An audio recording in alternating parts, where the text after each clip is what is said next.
बिस्मिल्लाहिर्रहमानिर्रहीम। कंटिन्यूस के programme current affairs में मैं हूं सिदार अमीद और मेरे साथ सीनियर सहाफ़ी और तजियाकार जनाब राजा कफ़ील अहमद खान साहब तशरीफ़ फरमा है।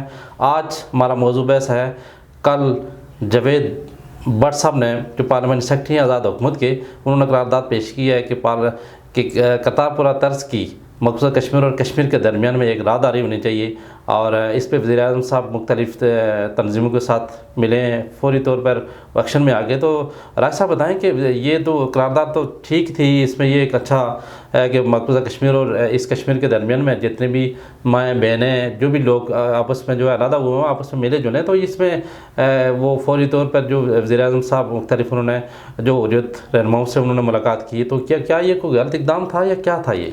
बिस्मिल्लाहिर्रहमानिर्रहीम। आपने जिस तरफ तवज्जो दिलाई है ये बहुत ये मुझे हैरत है कि वो करारदाद मैंने पढ़ी है जो जावेद भट्ट साहब ने असम्बली में जमा कराई है। उसमें उन्होंने मुतालबा किया है कि जो कश्मीरी आवाम है, आज़ाद कश्मीर और मकबूजा कश्मीर के लोग हैं, इनको आपस में मिलने के लिए इनकी इजाज़त दी जाए हुकूमत पाकिस्तान। यानी जैसे पहले आपको याद होगा सरदार साहब कि 2005 में परवेज़ मुशर्रफ और वाजपेयी के दरमियान जो माहिदा तय हुआ था हुकूमत पाकिस्तान और हुकूमत हिंदुस्तान के दरमियान, उसके बाद कश्मीर में बस सर्विस शुरू हुई थी। और फिर जब 2005 यानी 2019 में जब मोदी ने ये कदम उठाया था, फिर ये बस सर्विस यानी ख़त्म हो गई। अब जो जावेद भट्ट साहब की करारदाद है, ये तो हमारे लोगों को बाद में पता लगा कि हिंदुस्तान की मीडिया ने इसका प्रचार किया।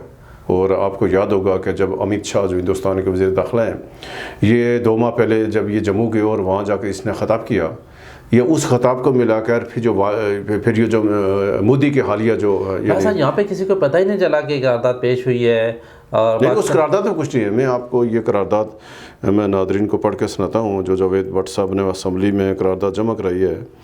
जावेद भट्ट साहब ने जो करारदाद जमा कराई है उसमें कहा गया है कि वफाकी हुकूमत और आज़ाद कश्मीर की हुकूमत से मुतालबा करते हैं कि आर पार बसने वाले कश्मीरियों को आपस में मिलने का मौका फराहम किया जाए। जैसे करतारपुर कॉरिडोर है बनाया गया, इसी ऐसे ही आज़ाद कश्मीर में भी एक कॉरिडोर बनाया जाए। आगे उन्होंने बीच में पूरी तफसील लिखी है कि 5 अगस्त 2019 के बाद हैं जो वहाँ पर इन्होंने जो हिंदुस्तान ने वहाँ इकदाम उठाया, वहाँ जो इंसानी हकूक़ की खिलाफ वर्जियाँ की गई, इसकी उन्होंने शदीद मज़म्मत की है। फिर वहाँ जो मुस्लिम आबादी को जो उसको अक्सरियत की आबादी को अक़लियत में बदलने के लिए वहाँ जो इक़दाम पे भी इस करारदाद में मेंशन है, यानी वो हिंदुस्तान के तमाम जो मज़ालिम में वो भी इस करारदाद में उन्होंने मेंशन किए, उसकी मज़म्मत की गई और मुतालबा किया है जो ईवान से मुतालबा किया, असम्बली से मुतालबा किया है कि वो इन जो हिंदुस्तान के जो इक़दामात की भी मज़म्मत करे और ये इक़दाम उठाए कि एक कॉरिडोर कायम होना चाहिए जो आज़ाद कश्मीर और मकबूजा कश्मीर दरमियान। अब इस बात को हिंदुस्तान की मीडिया ने उठाया और हिंदुस्तान के मीडिया ने जब इसको उठाया, फिर जो हमारे इदारे हैं वो भी हरकत में आ गए। फिर मैं अभी सुबह पढ़ रहा था कि मुस्लिम कॉन्फ्रेंस के कायद सरदार अतीक अहमद खान साहब का एक बड़ा बयान आया, मज़म्मती बयान आया। फिर वज़ीर-ए-आज़म आज़ाद कश्मीर ने रात को हुर्रियत कायदीन के आज़ाद में जो अफ्तार दिया था, वहाँ भी वज़ीर-ए-आज़म साहब ने बात की और तहक़ीक़ात का हुक्म दिया कि मैं ये जानना चाहूँगा कि मेरी इजाज़त के बगैर ये करारदाद असम्बली में क्यों पेश की। लेकिन ये करारदाद तो आम करारदादों की तरह एक करारदाद है और इसमें कोई गलत नहीं करने को गलत बात है। नहीं, देखिए पहली बात यह है कि ये इसको किसी ने गलत यानी इसका लिया है और जाकर उसको कहीं से हुक्म हुआ कि आप इसकी मज़म्मत करें। हालांकि ये तो पहले से है, कश्मीरी मुतालबा कर रहे हैं। पाकिस्तान का ऑफिशियल मौक़िफ़ है। जब उसमें जब आगरा समिट के बाद जब यानी उस वक्त के सदर पाकिस्तान परवेज़ मुशर्रफ और वाजपेयी के दरमियान जो मुज़ाकरात हुए, फिर उसके जो फॉलोअप में याद आ कि इस्लामाबाद होटल में जब वज़ीर-ए-आज़म आज़ाद जम्मू कश्मीर तनवीर इलियास साहब उस वक्त वज़ीर-ए-आज़म नहीं थे, उनसे जब हमारी एक रस्मी मुलाकात हुई थी तो उसमें भी ये बात डिस्कस हुई थी। बिल्कुल नहीं, सबका बता रहा पाकिस्तान कह रहा है, हुकूमत पाकिस्तान बार बार ये नहीं कह रही है कि जो बस सर्विस है, जो मतल है, उसको फ़ौरन बहाल किया जाए। जो हमारी ट्रेड है आज़ाद कश्मीर और मकबूजा कश्मीर दरमियान, उसको बहाल किया जाए। और फिर जो बोझ है, ये तो कश्मीरी कह रहे हैं, तमाम कश्मीरियों का मुतालबा है कि आज़ाद कश्मीर और मकबूजा कश्मीर को मिलाने वाले तमाम कुदरती रास्ते खोल दिए जाएँ। उसमें कुदरती रास्तों में جو گلگت بلتستان اور لداخ کے درمیان، اس طرح ساتھ کو جموں اور ادھر کے جو ہمارے کشمیری ہیں ان کے درمیان، پھر جو تمام راستے جو یعنی 1947 سے قبل کا راستے تھا، کوئی عجیب سی بات ہے، مجھے نہیں سمجھائی ہے کہ اس قرارداد پہ کیوں یعنی اس پہ جو وویلا کیا جا رہا ہے، یا اس پر کیوں یعنی آزاد کشمیر حکومت کو یا جو سیاسی جماعتوں کو کیوں ان کو تکلیف ہوئی ہے۔ کو پریشر بھی آ سکتا ہے نا رائے صاحب؟ نہیں بھی ہو سکتا ہے، لیکن ہم تو مطالبہ کر رہے ہیں کہ یار یہ ابھی تو ظاہر بہت ہو گئی ہے، اسٹینڈ کرنا چاہیے ہر وہ عمل جس میں کشمیریوں کا آر پار کا آپس میں جو ہے وہ ملاپ کا معاملہ، وہ مائیں اور بہنیں جو آج بھی اپنے بچوں کا انتظار کرتی ہیں، اگر کوئی ایسا معاملہ ہو۔ دیکھیں سردار صاحب، یہ جو ابھی تک جو 75 سالوں میں کشمیر پہ جو حکومت پاکستان اور حکومت ہندوستان کے درمیان جتنے بھی مذاکرات ہوئے ہیں، 3 جنگیں بھی ہوئی ہیں، اور اس کی جو یعنی جو پراکسی وار ہے جس کو ہم خفیہ جنگ کہتے ہیں، یہ بھی یعنی 4 دہائیوں سے جاری ہے۔ اس تمام کے باوجود مسئلہ کشمیر حل ہونے کی بجائے مزید پیچیدہ سے پیچیدہ تر ہوتا گیا۔ 5 اگست 2019 کے جو ہندوستان نے اقدام اٹھایا اس کے بعد تو اور مشکل ہو گئی ہیں۔ ابھی تو ہندوستان یہ مطالبہ کر رہا ہے جو آزاد کشمیر اور گلگت بلتستان ہے وہ اس کا انتظامی کنٹرول میں دیا جائے۔ تو میں یہ قدم موجودہ حالات کے تناظر میں حکومت پاکستان کو سرلو کشمیر پالیسی کا تعین کرنا پڑے گا۔ آزاد کشمیر کی عادت، حریت کانفرنس، سب کو ملا کر ایک ایسی پالیسی بجائے کہ ہم چھوٹے چھوٹے معاملات میں ہم آگے بڑھیں۔ جدائیں ہیں وہ تو آپس میں مل جائیں، آگے بڑھنا چاہیے، آگے بڑھنے کے اقدامات ہونے، اور آگے بڑھنے کا ایک ہی راستہ ہے کہ کشمیریوں کے آپس کے درمیان رابطے بحال کیے جائیں، کشمیر کے تمام راستے کھولے جائیں، تاکہ یہ آپس میں ملے گے تو ظاہر جان مسئلہ حل ہوگا۔ رائے صاحب بالکل آپ نے بالکل بجا فرمایا کہ یہ جو رابطے اگر بحال ہوں گے تو ساری چیزیں یکسو ہو جائیں گی۔ رائے صاحب پرسوں جو ہے وزیر اعظم آزاد جموں کشمیر جو ہے میرپور میں ایک افطاری پارٹی میں وہ بڑے اسپیکر پہ برس پڑے، اور وہ تو بڑے بندے ہیں، مجھے نہیں یقین تھا کہ وہ اس طرح کی صورتحال ہوگی، چونکہ وزیر اعظم ہوتا ہے اور یہ آپس میں بڑے کلوز بھی تھے۔ تو کیا وزیر اعظم صاحب کو کیا ضرورت پیش آئی کہ وہ اس طرح کی مجمع میں انہوں نے جو ہے وہ اس کو برسوں پڑا، اور اس طرح کی جو صورتحال ہے، ذرا صورتحال تو غمگیر ہوتی جا رہی ہے، تو کیا کہیں گے کہ ان کے معاملات جو ہیں واقعات خراب ہیں، یا یہ جو ہے نا نورا کشتی ہے، یہ کیا چیز ہے؟ کیونکہ رزلٹ تو کچھ بھی نہیں آ رہا۔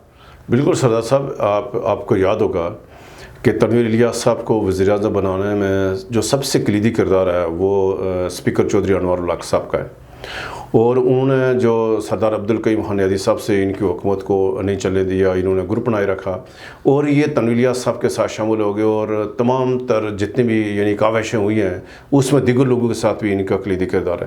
ابھی آتے ہیں کہ یہ جو موجودہ واقعہ ہوا ہے کہ جو اسپیکر صاحب نے جو اسمبلی اجلاس یعنی کنٹینیو رکھا ہوا ہے، اس پہ اوپر وزیر اعظم صاحب کو سخت تشویش ہے۔ وزیر اعظم صاحب کا گلا ہے کہ ظاہر اسے اسمبلی اجلاس کا جاری رکھنے کا جواز کوئی نہیں ہے۔ جو وزیر اعظم صاحب نے تقریر کی میرپور میں، اس سے پہلے بھی جب آپ کو یاد ہوگا کہ 2 ہفتے قبل جب وزیر اعظم صاحب میرپور گئے تھے، وہاں بھی انہوں نے اسپیکر صاحب کو خود جو لتاڑا تھا۔ ابھی جو موجودہ بات ابھی اسٹیج پہ آ گیا ہے کہ جو اسپیکر صاحب اور وزیر اعظم صاحب کے درمیان جو معاملات ہیں یہ پوائنٹ آف نو ریٹرن پہ پہنچ چکے ہیں۔ ابھی ان میں سے ایک جائے گا، یا اسپیکر جائے گا یا وزیر اعظم جائے گا، ابھی تو یہ تو فیصلہ آنے والے وقت کرے گا، لیکن حالات بتا رہے ہیں جو اگر اسلام آباد میں حالات ہیں اور جو کچھ یعنی عمران خان صاحب کو جو مشکلات درپیش ہیں، یا جو پی ٹی آئی کو مشکلات درپیش ہیں، یہ Azad Kashmir P T I کے لیے کوئی نیک شگون نہیں ہے۔ مشکلات آئیں گی، تنویر الیاس صاحب کے لیے مشکلات آئیں گی، لیکن اس میں سے ابھی یعنی جو اس میں سے بہتر کرے گا، یعنی دیکھو ابھی ایشو ہوا یہ مطلب جو پارلیمنٹ پارٹی کا، میں یعنی 2 روز سے جو وزیر اعظم سردار تنویر الیاس خان صاحب نے جو مشاورت کی اراکین پارلیمنٹ سے کہ ہم اسپیکر کو ہٹائیں گے، ان کو اس میں حمایت نہیں مل سکی ہے۔ انہوں نے 8-9 لوگوں سے ان کے ساتھ ملاقاتیں کی ہیں، اور انہوں نے کہا کہ کیونکہ اسپیکر حکومت کے خلاف جا رہا ہے، اور جو انہوں نے سخت الفاظ استعمال کیے۔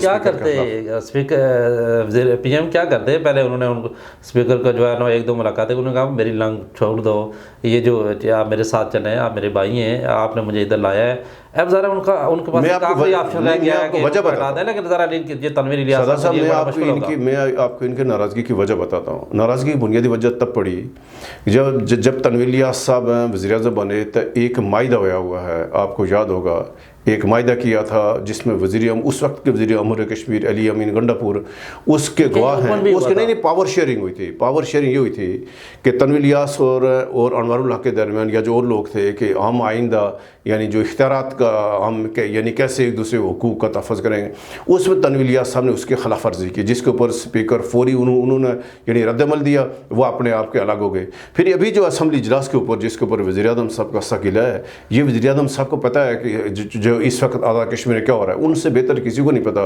वज़ीर आज़म साहब को पता है उनकी हुकूमत के खिलाफ साजिश कबूल हुई है।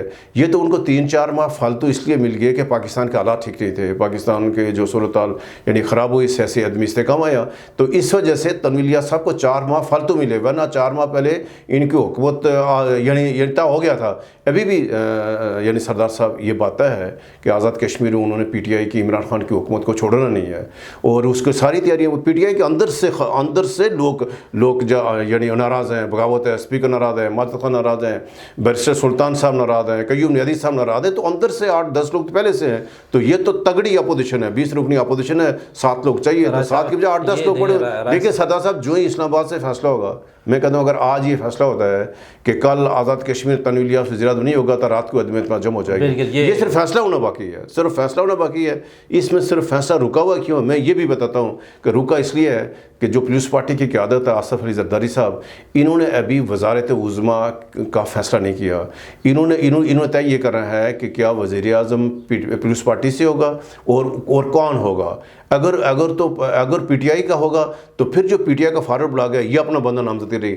अभी सिर्फ वज़ारत उज़्मा के जो मुतबादल जिसने टेक ओवर करना है तनवीर इलियास साहब की जगह, उसके नाम पर अभी फैसला नहीं। जिस दिन नाम फैसला हो जाएगा तो बस आपको वो चीज़ें अगले दिन पता लग जाएगा। ये राज साहब, ये तनवीर इलियास साहब जो है बंदे तो बड़े ज़बरदस्त हैं, उन्होंने जो ही आए हैं बड़े ज़बरदस्त किस्म के उनके ऐलानात हैं, तो इनको तो टाइम तो देना चाहिए, कम से कम इतना टाइम इनको बिल्कुल मैं ये कहता हूँ कि इन 3 साल में जो काम है उसकी जो है वो कंप्लीट करें, ताकि जो है ना ये जो आवाम है, ये जो हमारे प्रोजेक्ट है वो मुतासर ना हो। बाकी तो ये राय साहब देखना, कल राय साहब थे, राजा फारूक हैदर साहब थे, उसके बाद हाजी याकूब साहब भी रहे हैं, उसके बाद अतीक अहमद खान साहब भी रहे। तो आने जाने वाली चीज़ें होती हैं, लेकिन जो हमारे अवाम है वो कहीं मुतासर ना हो। राय साहब, अब आते हैं पाकिस्तान वाली साइड पे, और हमारे ये जो इत्तेहादी हुकूमत है, इत्तेहादी हुकूमत ने कहा है कि इस वक्त जो है वो इलेक्शन जो है वो करवाना मुमकिन नहीं है। वो वज़ीर-ए-आज़म साहब ने बड़ी स्ट्रांगली किस्म की ये का स्टेटमेंट दी है, तो क्या ये वाकई ऐसी बात है? बिल्कुल, पाकिस्तान के हालात संगीन हैं, और जो सियासी माजराई है ये सख्त यानी हर गुज़रते दिन के साथ इसमें इजाफा हो रहा है। और अब तो हुकूमत और जो अदलिया है BJP को आमने सामने है कि चीफ़ जस्टिस ऑफ पाकिस्तान उसने हुकूमत की तजवीज़ को मुस्तरद कर दिया है कि जो पंजाब और KP के इलेक्शन है इसकी समात के लिए या इसका फ़ैसला करने के लिए फुल कोर्ट बनाया जाए। अभी जो सुप्रीम कोर्ट का आज फिर समात है, सुप्रीम कोर्ट का 3 रुकनी बेंच है, चीफ़ जस्टिस की सरबराही फैसला करेगा। आज तय हो जाएगा कि पाकिस्तान में आने वाले दिनों में क्या होना है। सुप्रीम कोर्ट के फैसले के साथ पाकिस्तान का मुस्तकबिल वाबस्ता है। अगर सुप्रीम कोर्ट या जो यानी हुकूमत की तादी हैं उन्होंने इस 3 रुकनी बेंच का बाइकआउट किया है, और हम तो ये कहेंगे चीफ जस्टिस को भी, मैं कहता चीफ जस्टिस को भी हरदर्मी नहीं करनी चाहिए। ये क्योंकि ये आइनी मामला है, सियासी मामलात है, ये क्योंकि सियासी मामलात है, तो बेहतर ये होगा कि अगर फुल कोर्ट बन जाए किसी का गिला भी नहीं होगा। ज़रा जो सुप्रीम कोर्ट फैसला करेगी ज़रा यानी सबको जो मानना पड़ेगा। तो जो उसूलों का जो इंसाफ के उसूल है उसका भी तकाजा ये है कि अगर कोई एतराज़ करे बेंच के ऊपर तो उस बेंच के मेंबरान को उसमें से अलग हो जाना चाहिए। तो इसका तकाजा ये है कि बजाय कि फ़लाँ पसंद नहीं है फ़लाँ पसंद नहीं है, तुम जितने सुप्रीम कोर्ट के जज हैं सब पर मुश्तमिल फुल कोर्ट बने, फुल बेंच बने जो इस सियासी सूरत-हाल का जज है। मैं तो ये कहूँगा कि ये भी फैसला किया जाए कि जो नवाज शरीफ के ख़िलाफ़ पनामा केस हुआ था उसका भी दोबारा फैसला किया जाए। फिर जो तौहीन अदालत के मुकदमात हुए उसका भी फैसला है। फिर देखो जितने भी खुद नोटिस हुए हैं, जो पिछले खुद नोटिस हुए हैं वो सारे के सारे मुतनाज़ा हो चुके हैं। अब खुद लोग आ गए हैं, लोगों ने बयानात आ गए हैं, वहाँ लोगों ने इंकशाफ कर दिए हैं कि नवाज शरीफ को कैसे हटाया गया। तो मैं तो ये कहूँगा इंसाफ के उसूलों का तकाजा ये है कि फुल कोर्ट बने, तमाम मुकदमात को, माजी की सारी गलतियों का असरनो उसका जायज़ा लिया जाए ताकि पाकिस्तान में इस्तेकाम आए। जब तक पाकिस्तान में इस्तेकाम नहीं होगा, जब तक हुकूमत जब मुस्तकिम नहीं होगी, इसके लिए ज़रूरी यही है कि जो है सुप्रीम कोर्ट, अदलिया और पार्लिमान یعنی سب جو ادارے ہیں یہ اپنی غلطیوں کا اعتراف کریں، اور ہم نئے پاکستان کی بنیاد تب پڑے گی کہ آئندہ پاکستان آئین قانون کے تحت چلے، کسی کی خواہش کے مطابق نظریہ ضرورت کو دفن کرنا پڑے گا، اور تبھی جا کر پاکستان آگے بالکل بڑھ رائے سکتا ہے۔ صاحب نے بالکل بجا فرمایا کہ یہ جو اس طرح کی جو ریپیٹ جی رائے صاحب، آج تھوڑی دیر پہلے جو ہے کے پی کے گورنمنٹ کے ایک منسٹر نے اسٹیٹمنٹ دی ہے کہ ہمیں جو ہے بیوروکریسی کام نہیں کرنے دیتی، تو یہ بھی ایک بڑا ایک نئی جنگ سٹارٹ ہو گئی ہے کہ وہاں پہ جو ہے وہ کے پی کی گورنمنٹ کی جو ہے وزراء اور بیوروکریسی کے درمیان میں جو معاملات ٹھن گئے، ادھر کشمیر میں، ادھر جو ہے پنجاب میں ابھی تک کوئی ایسی خبر تو نہیں آئی ہے۔ جی دیکھو نا، یہ تو کے پی کے میں نگران حکومت ہے، پنجاب اور کے پی کے میں تو نگران حکومت ہے۔ ان کا تو مینڈیٹ صرف الیکشن کرانا ہے، کام کرانا کر، صرف ان کا ایک ہی مینڈیٹ ہے کہ یہ جو الیکشن کرائیں، الیکشن کو شفاف بنانے کے لیے تمام اقدامات کریں۔ باقی تعمیر و ترقی تو ظاہر ہے اس کے نگران حکومت کا تو کام ہی نہیں ہے، افسران کام کرتے نہیں، کام ایک الگ بات ہے۔